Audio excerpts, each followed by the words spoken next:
நம் தேவனாகிய இயேசு கிறிஸ்துவினால் உங்களுக்கு கிருபையும் சமாதானமும் சந்தோஷமும் உண்டாவதாக.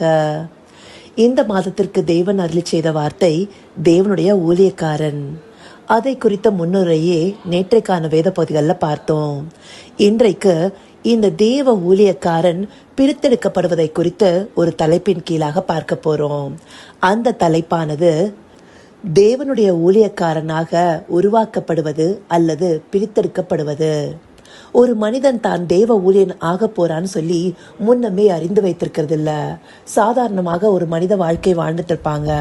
அவங்க விசுவாசி ஆவதற்கு முதலாவதாக அழைப்பு பெறாங்க. அது எப்படி? தேவனுடைய திருவசனம் பிரசங்கிக்கப்படுவதன் மூலமாக. அப்படி திருவசனத்தை கேட்டு விசுவாசிகள் ஆகிறாங்க. அப்படி விசுவாசி ஆவதுங்கிறது ஒருத்தர் பெற்றுக்கொள்கிற அழைப்பாக இருக்கு. விசுவாசியாக இருக்கிறவங்க தேவனிடத்துல பயபக்தியோடு காணப்படுவாங்க.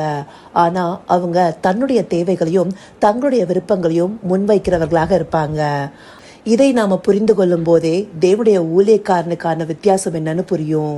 தேவனுடைய ஊழியக்காரர்கள் என்ன பண்ணுவாங்கங்கிறத நேற்றைக்கே நம்ம பார்த்தோம். அவங்க தேவனுடைய சித்தத்தை பிரதானப்படுத்துபவர்களாகவும் அதற்காக பிரித்தெடுக்கப்பட்டவர்களாகவும் இருப்பாங்க. அவங்க தங்களுடைய சுய விருப்பங்களையும் சுய தேவைகளையும் தாண்டி தேவன் என்ன செய்ய நினைக்கிறாரோ அதற்கே முதன்மைத்துவம் கொடுப்பவர்களாக இருப்பாங்க. அப்படியாக உருவாக்கப்படுகிற தேவனுடைய ஊழியக்காரன் முதலாவது ஒரு விசுவாசியாகவே இருப்பாங்க. அந்த விசுவாசி நாளுக்கு நாள் அடைகிற பக்குவத்தின் மூலமாகவே தேவனுடைய ஊழியக்காரராக மாறுறாங்க. அப்படி மாறும்போதே தன்னுடைய தேவைகளையும் விருப்பங்களையும் முன்னிலைப்படுத்தாம தேவனுடைய விருப்பத்தை பார்க்கிறவர்களாக இருக்கிறாங்க. தேவனுடைய சித்தத்தை பிரதானப்படுத்துபவர்களாக மாறுகிறாங்க. இதற்கு உதாரணமா நாம வேதத்துல பல பேரை பார்க்கலாம். பழைய ஏற்பாடு புஸ்தகங்கள்ல யோசேப்பை எடுத்துக்கொண்டுமே ஆனால் அவர் தன்னுடைய பிதாக்களின் தேவனை விசுவாசிக்கிறவராக இருந்தாரு. அவர் குடும்பத்துல எல்லாரும் விசுவாசிச்சத போல அவரும் ஒரு விசுவாசியாக இருந்தாரு. அப்படி இருந்தவருக்கு தரிசனம் உண்டாகி அவருடைய குடும்பத்திலிருந்து அவர் பிரித்தெடுக்கப்படுகிறாரு. அதுல அவர் பலவிதமான சூழ்நிலைகளை கடந்து வருகிறார். அதை எல்லாமே நாம வேதத்துல வாசிச்சிருக்கோம். அப்படி கடந்து வருகிற ஒவ்வொரு சூழ்நிலையிலும் அவர் உருவாக்கப்படுகிறாரு. அப்படி உருவாக்கப்பட்டு அவர் தேவ ஊழியக்காரனாகி தேவனுடைய சித்தத்தை நிறைவேற்றுகிறவராக இருக்கிறாரு. அதனால்தான் அவருடைய சகோதரர்கள் அவருக்கு துரோகம் செய்ததை அறிந்து மனம் வருந்தி குற்றப்பட்டவர்களாக அவர் முன்பாக நிற்கும் போது அவர் என்ன சொல்றாரு? ஜீவ ரட்சணை செய்யும்படியாக தேவன் அவரை இங்க முன்னே அனுப்பி இருக்கிறாருன்னு சொல்றாரு. அந்தபடியாக தேவ சித்தமான ஜீவ ரட்சணை செய்வதற்காக யோசேப்பானவர் தேவனுடைய ஊழியக்காரனாக பிரித்தெடுக்கப்பட்டிருக்கிறாரு. அடுத்தபடியா மோசே எடுத்துக்கொண்டுமே ஆனால் அவர் தான் பார்வோன் குடும்பத்தை சார்ந்தவர் அல்லன்றது தெரிந்து கொண்டு தன்னுடைய ஜனங்களுக்காக பரிதபிக்கிறாரு.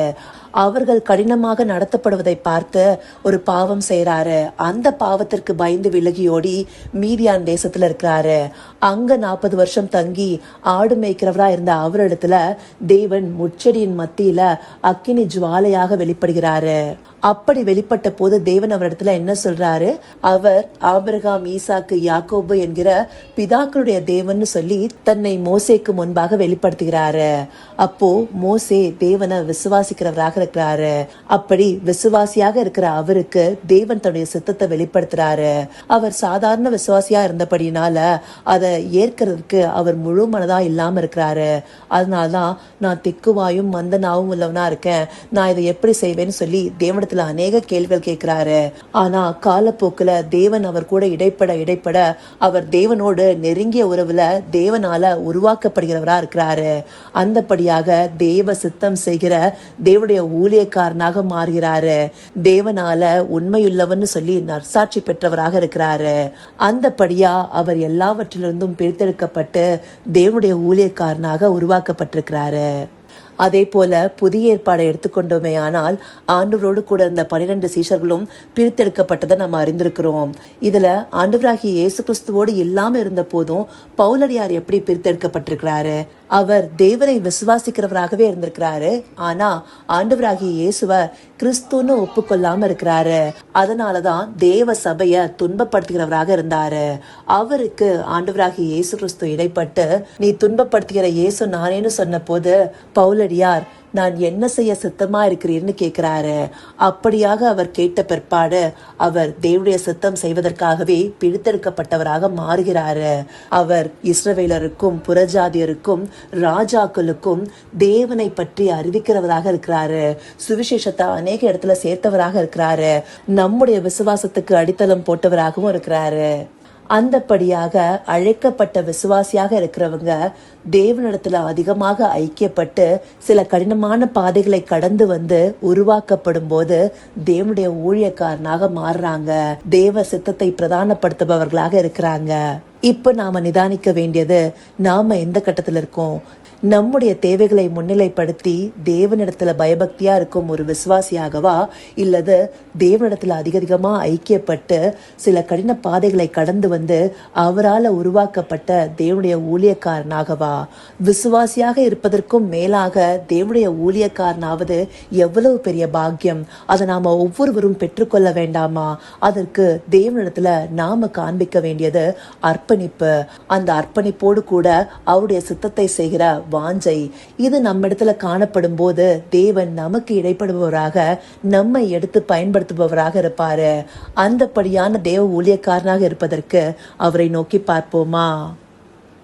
கர்த்தாவே, தேவாதி தேவனே, உமக்கே இந்த வேளையில் நன்றி செலுத்துகிறோம் ராஜா. அப்பா, அழைக்கப்பட்ட விசுவாசியாக இருக்கிற நாங்க ஒவ்வொருவரும் உம்முடைய சித்தத்தை பிரதானப்படுத்துகிற தேவ ஊழியக்காரனாக மாறுவதற்கு தேவரீர் எங்களுக்கு தயவு பாராட்டுங்க தகப்பனே. ஆம் ராஜா, இந்த நாள்ல அதற்காக எங்களை முழுவதுமாய் உம்மிடத்துல ஒப்பு கொடுக்கிறோம் தகப்பனே. உம்முடைய சித்தத்தை பிரதானப்படுத்துபவர்களாகவும் உம்முடைய விருப்பத்தை செய்யும் பிள்ளைகளாகவும் நீர் எங்களை பிரித்தெடுங்க தகப்பனே. அப்படியாய் தேவரீர் நடத்தப் போகிற தயவிற்காய் நன்றி. சகலவித துதி மகிமை கனம் யாவும் ஒருவருக்கே செலுத்துகிறோம். இயேசு கிறிஸ்துவின் மூலமாய் வேண்டிக் கொள்கிறேன் பிதாவே. ஆமேன், ஆமேன்.